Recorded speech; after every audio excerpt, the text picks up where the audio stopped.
Out to me, John Bates, just from the blocking standpoint, the physicality of what I think he can do and how he did it. I thought for the first day made some real strides. And then from the defensive line, I was impressed by John Allen and Dorrance Armstrong. There's chemistry that goes with their position as well. And we talk so often about offensive line and the chemistry to go to it, but there's something to that to the defensive line as well. And it was good to see those guys get into work. And then on the return game, I think you guys probably saw we did quite a bit of kickoff and kickoff return yesterday. And I thought Kaz and Sainer still were, ones enough to show, all right, I want in on that fight to show I've got explosive moves to go. So those are some of the things, looking back to yesterday and some people that caught my eye. Dan, you obviously have watched John Allen for a few years and all that. What impressed you yesterday about him maybe you didn't expect? I think it was probably his hands. And as an evaluation, sometimes you think of hands, you may hear that, and you think of a wide receiver or a tight end who can catch. But really, it's almost any position. It's the corner who can catch it. It's the defensive lineman who can use the hands to pass, rush, or run game. So sometimes, John, you've probably heard player in shorts, he looks good. What's good news, John Allen, he looks better in pads. And that's how it should be for, an offensive lineman or a defensive lineman. So I would say just his use of hands was impressive to me. And this is a philosophical question about how you put together your practices and just like how you've evolved with maybe the intentionality, if that's a word, about I think it is. About how you want to put it together and what you're looking for to accomplish that day.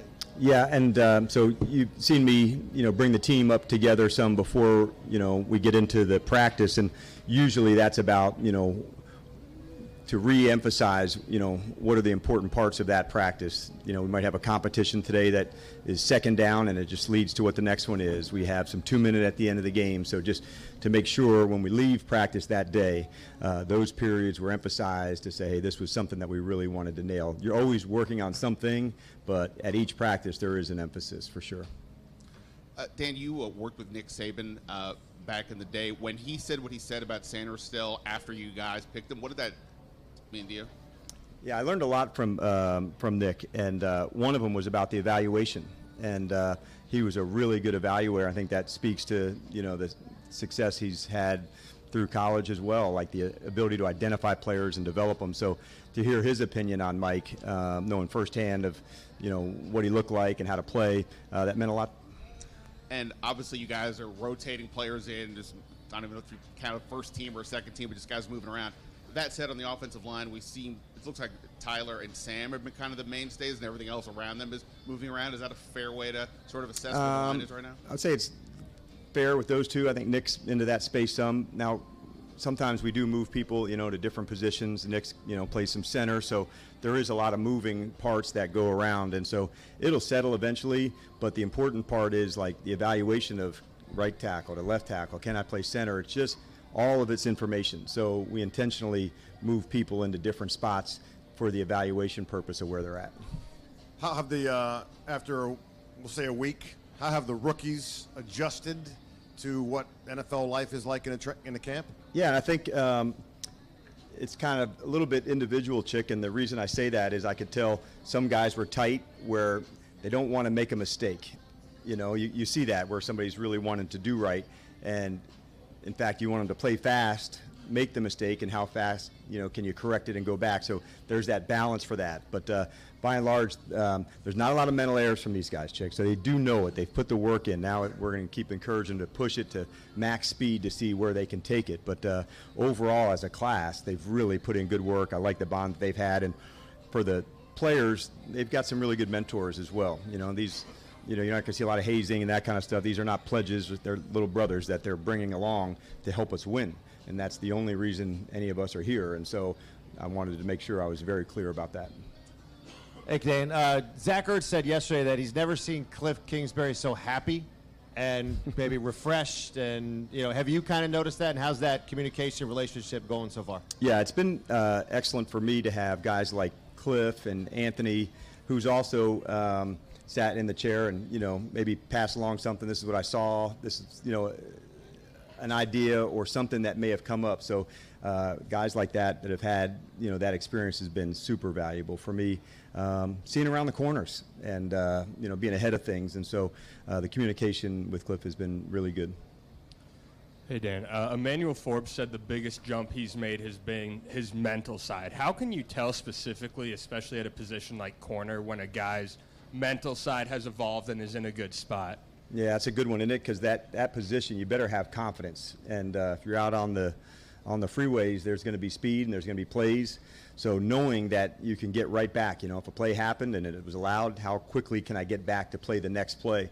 We had showed the team a clip, I don't know if I brought this up in a previous presser, about Federer in a commencement address that he had about, you know, he won 80% of his games, but only 54% of his matches, and so, or of the points, excuse me. And there was a lot of value to that, knowing that, like, not every play is going to go your way. Even the best of the best have some that don't go, and how quickly the next one matters. And so I think at corner and quarterback, those two positions, everybody knows how you played, you know, but how quickly you can get back, you know, to the next play. And so to have the mental strength like Emmanuel was talking about, that's a really big piece of the game. Morning, Dan. Over the last several years, Sam Cosmi has grown and evolved into a really good player on the offensive line. As you're around him, what have you grown to appreciate Sam as a player and as a person? Yeah, I think first off, you're right about the player, you know, having the ability to look at people when you're coaching against them and dig in and where their strengths are. Just his ability to stay square in pass protection.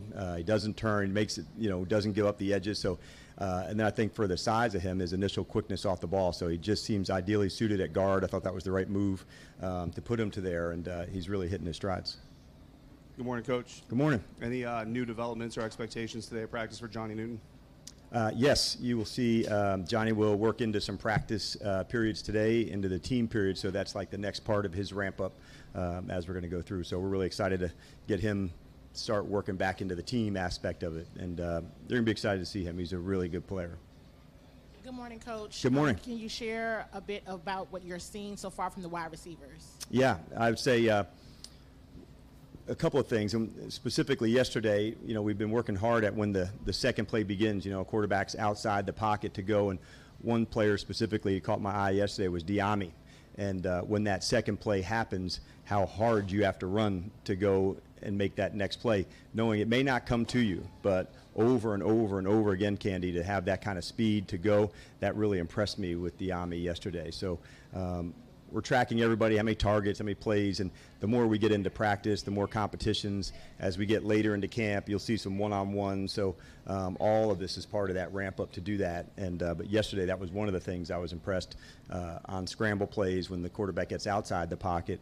You know, the speed for him to extend and make another play, and that's what makes, you know, challenges the defense when you have to defend two plays like that. Hi, Coach. Good morning. Good morning. Could you talk a little bit about the secondary? I talked to Michael Davis yesterday. He talked about the speed back there. But what are you seeing overall from that group? Yeah, and I think we kind of think of it two ways, on outside and inside. And so the outside guys who were, you know, you saw Mike and Emmanuel and St. Juice kind of rotating through that spot. Mike Sanderstill has really settled in inside as the nickel. We've blitzed him, covered. So you're just trying to put people into different spots. How does he fit into the run fits? And then Quinn was one that I thought, I remarked to Joe yesterday, I think he's going to be one of our very best tacklers, because the ability to come out of the middle of the field and be the last line of defense to make really sure tackles, I thought he has a real trait at that. And so those were a few that jumped out to me, you know, over the last few days. Morning, Coach. You mentioned earlier that you come into every practice with an emphasis. So what's your emphasis today at practice, and what are you looking for the second day in pads? The emphasis on the early part will be we'll have a competition where we'll just spot the ball down and it's second down. And then it could be 2nd and 7, and you play the resulting play, what's next. If the offense gets a first down, the next group would come up. If they was 2nd and 7 and they, you know, gained 4, then the next third down results in that. So the reason that's good, because you're just trying to make as many situations at practice feel game-like. Here's the next to the next. The consequence of getting a sack on 2nd and 7 goes to 3rd and, you know, a longer. So, like, how does it affect the play? And I like having to be able to think like that. And then we'll do some 2-minute at the end of the game today with different scenarios. Some where, you know, the offense needs a touchdown to win. Others that, you know, need a field goal, you know, to go win. So, but all of them, all 3 groups with 2-minute will be at the end of the game, just with different styles of outcomes, meaning need a touchdown or a field goal to go win it. And part of the evaluation works in red zone, end of the game, and the second part of that is in the 2-minute adding the kicking element to it, because on the ones to have game winners, we'll try to have that, simulated as much as we can. Coach, good morning. Good morning. When evaluating the linebacker corps, it's kind of been revamped. Yep. What attributes are you looking for in the linebackers, specifically Bobby Wagner? What has he shown his leadership in bringing on the younger linebackers? Yeah, I think if you watch him, one of the things that I've always admired about Bobby's game, and I learned this years ago from Ron Wolf when he had retired, and I was living in Atlanta, and I asked him to come down to training camp, and we're talking about linebackers who played square. It's like a word that sticks with you to go. And when you look at Bobby, you see how square he plays. It's really part of the reason that he's such a good tackler, because yes, the instincts to see it and go, but he's very rarely out of position. And so that's what I think makes him such an excellent tackler. And so one of the presentations to the team yesterday was on tackling, not just defense, but on special teams, and why the importance of that. And, where did it begin? We're chest and shoulder tackling and using leverage. So Bobby was on that clip a few times along with other players, but I wanted to make sure if you're going to be a good team, you better be a good tackling team, and it takes a lot of work to do that. But Bobby's a pure example of that. Hey, Dan, obviously most of your coaching staff, most of your roster is new, but Bobby Ingram was retained, and he's got a couple of guys in his room that he's familiar with. And I'm curious what the conversations have been like with him to reap the benefits of the familiarity while also making sure that he's doing the things the way that you and Cliff want them to be done. Yeah, I was so fortunate, when we had a chance to hire Bobby here. You felt like you knew somebody, and, we'd get along, and it was just the ability for him to want to be a part of it with me. I was so impressed. He's an excellent coach and adds a lot of value, not just to the receiver group, but to the DBs. And on this staff, there's not just, okay, I only worry about my own group of guys. If there's ways to get others better, you do that. And so you'll see he and I talking about returners. You'll see him talking about other players. And so man, have I been impressed by him. And so having the knowledge of what the player's background is, he's able to fast track that a little bit to share some of that insights. But he's a remarkable coach. You mentioned the Federer clip. Do you have the bags drills? Are there other things that you've tried so far to really get the guys going, to motivate them? And are these things that you try to change year to year? Yeah, you have to change them, I think, Nikki, because you don't want to just, show the same clip all the time. But I do try to use different sports, different moments. Here we are in the Olympics.